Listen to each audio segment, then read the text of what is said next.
Today we are visiting Corfu in the Greek islands. We only have a short stay in Corfu, so we're doing a guided tour of the island and the old town.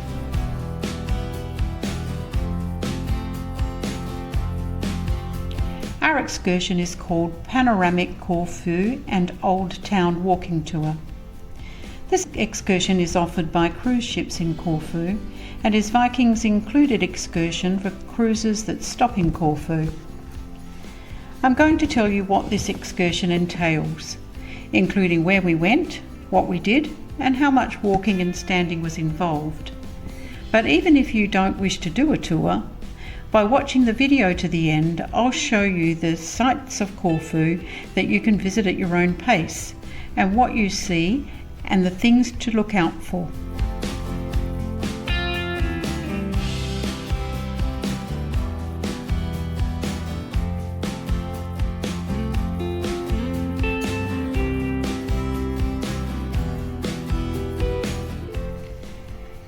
We found on this tour that the best views of the coast were had from the right side of the bus. However, the bus stopped and allowed passengers to leave the bus for photos at convenient vantage points.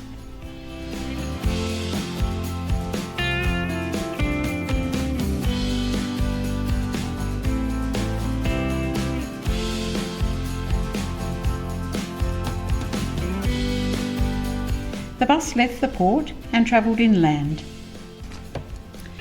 through the suburb of Aleppo, which sits behind the old town with its private villas and small complexes, and past the airport to Kanoni.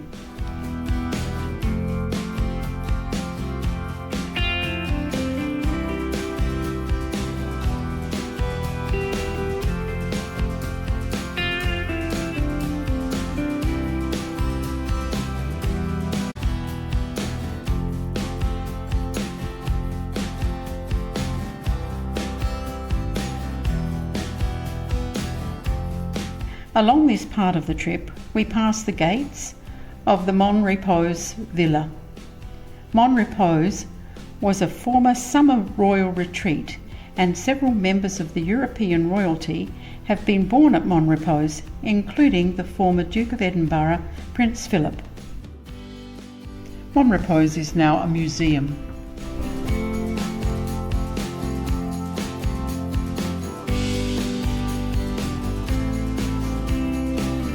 The bus stopped at Kanoni and we left the bus for views over the east coast.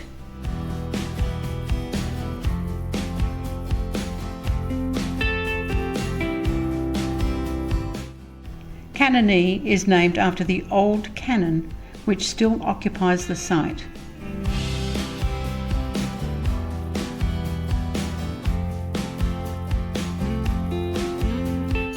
From here you can see Pontikonisi, or Mouse Island, which has an 11th century Byzantine chapel hidden among the trees, and also the 17th century Vlacherna Monastery. This is named after a large monastery in Istanbul.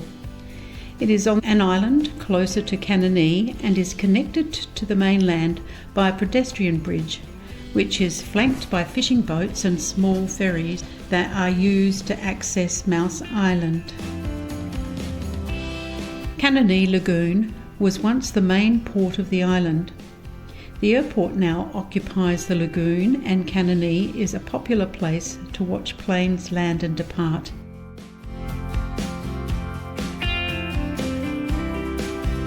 From here the bus headed down past the archaeological site of Paleopolis, where Corfu was originally settled in the 8th century BC.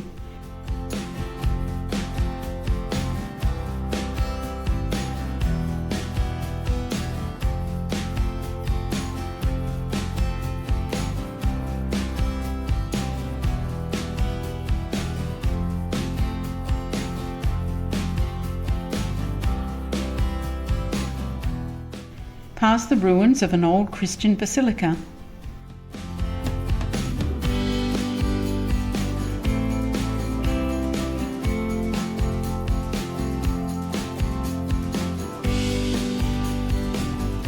From here, we headed back to the coast.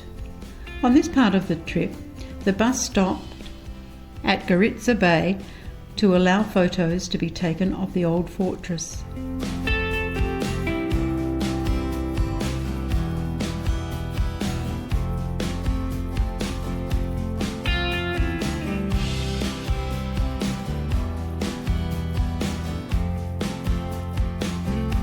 Then along the coast and past the Hotel Corfu Palace and Casino to the old town.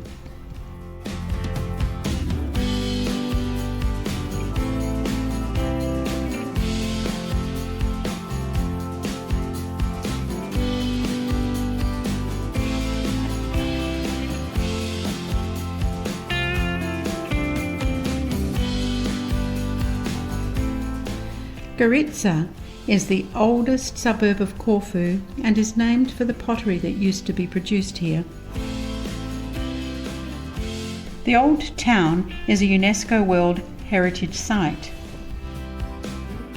Once in town, we had a 400-metre or 1/4 of a mile guided walk past the old fortress, through Durrell Gardens and past the Palace of St Michael and St George. The old fortress was originally built in the mid-1500s by the Venetians and features a man-made moat which turned the fortress into an island.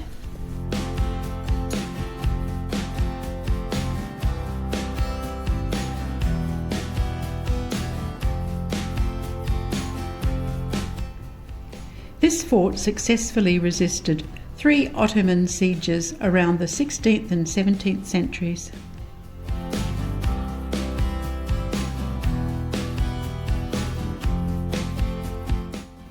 Corfu is named after the twin peaks of the old fortress.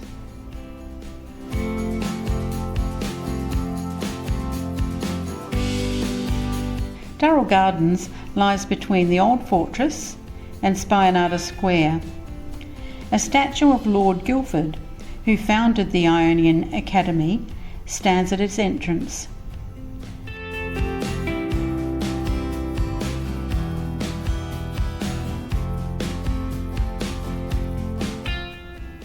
Durrell Gardens is named after the authors Lawrence and Gerald Durrell, who wrote fondly about Corfu.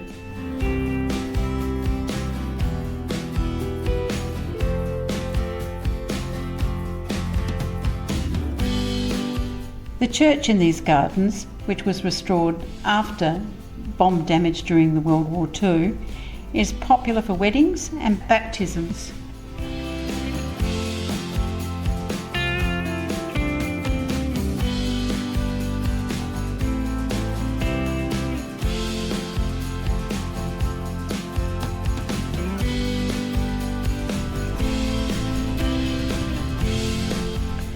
The Palace of St Michael and St George was built in the early 1800s as a residence for the British Lord High Commissioner.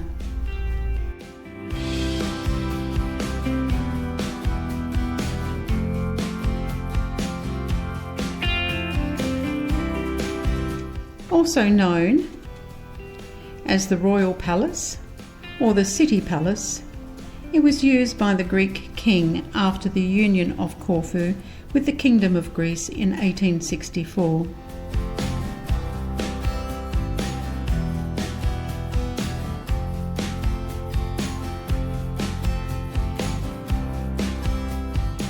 It is now a museum of Asian art.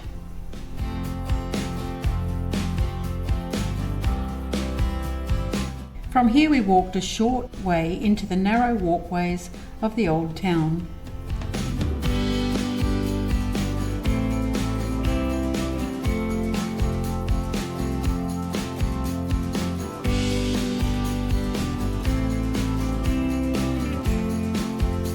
The old town is the only large urban area in Greece that still retains its historic urban network of buildings, many of which date from the Venetian period.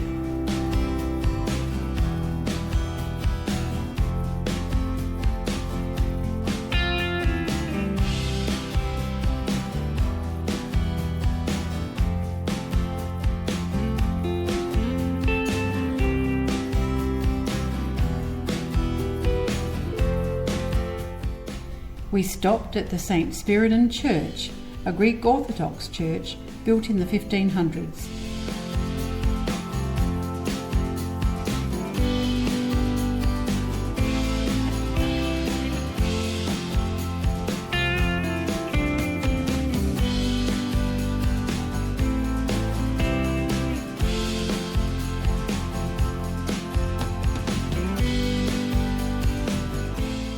We then headed back to Corfu's famous Liston Promenade.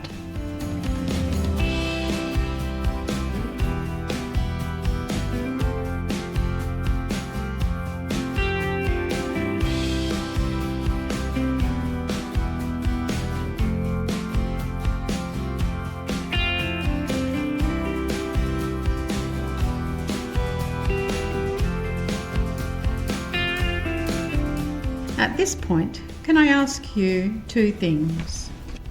If you have any extra information that will help others, please add a comment. And if you find the video helpful in any way, please give us a like, and if you haven't already, please subscribe to our channel and we'll give you the lowdown on other places that you might be interested in exploring.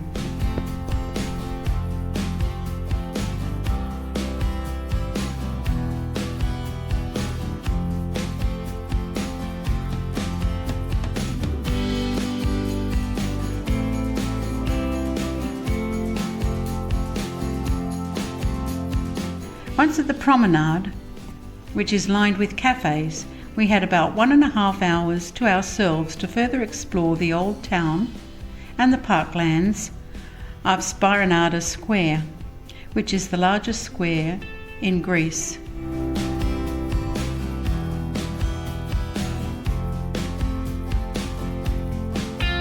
Liston Promenade was constructed during the Napoleon rule of the 1800s to mimic the Rue de Rivoli in Paris.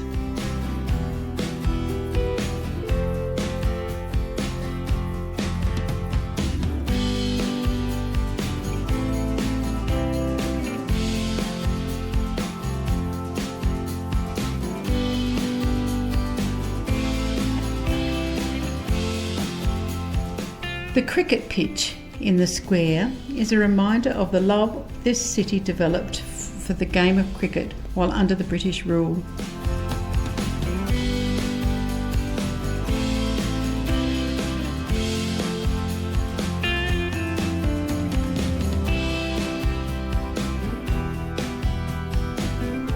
After meeting back in front of the old fort, the bus returned us to the port.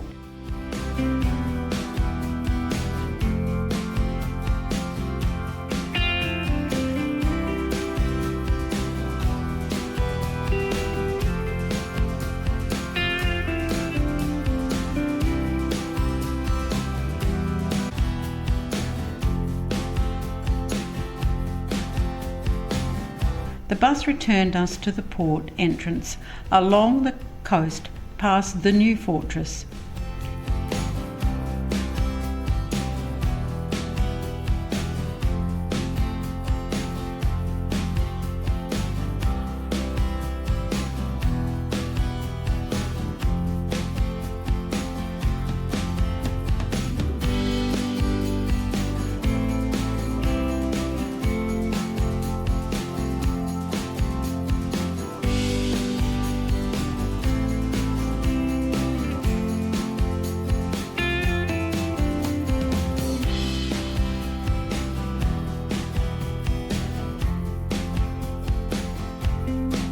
This fortress was also built by the Venetians and later in the 1800s expanded by the British.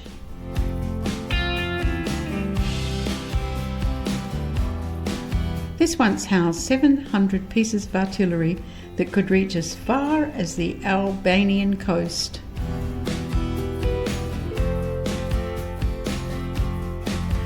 A separate shuttle bus took us from the port entrance to the ship.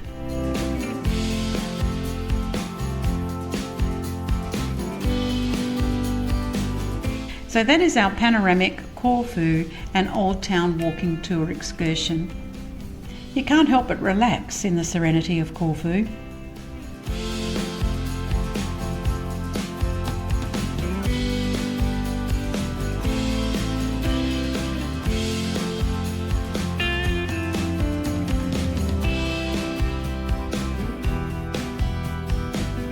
If you want to see more of what Corfu has to offer, check out our snapshots from Corfu video.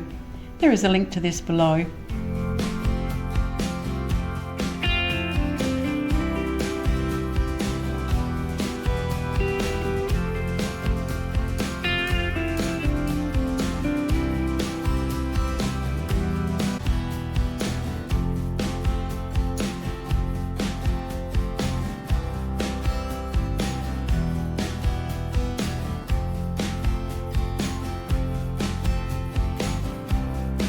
If you are on a cruise ship in Corfu, then let me tell you a little bit about the TV you will find in your stateroom. When you first join the ship, you'll be required to watch a safety video on this TV. As well as a variety of on-demand movies, TV shows and music, you can also see where you are with ship tracking, TV and live footage from the camera at the front of the ship. The TV lets you explore everything the ship has to offer, including notices about all the daily activities on the ship, including port arrival and departure times, show times and restaurant and bar opening times. Catching up on the expected weather throughout the cruise, seeing what activities you've booked and even booking upcoming port excursions or restaurants and spa treatments, and watching live and recorded broadcasts of onboard activities and lectures. The interactive TV also lets you track how your ship account is going and lets you provide feedback on the activities that you've undertaken. I recommend that you fill these questionnaires in as you go along, because you'll be too busy later on in the cruise to spend the time needed to do this for all your activities and excursions. There are also channels that give information about the cruise line and the excursions that are offered in the ports that you are visiting. Well, that's our time in Corfu. It makes a wonderful holiday destination.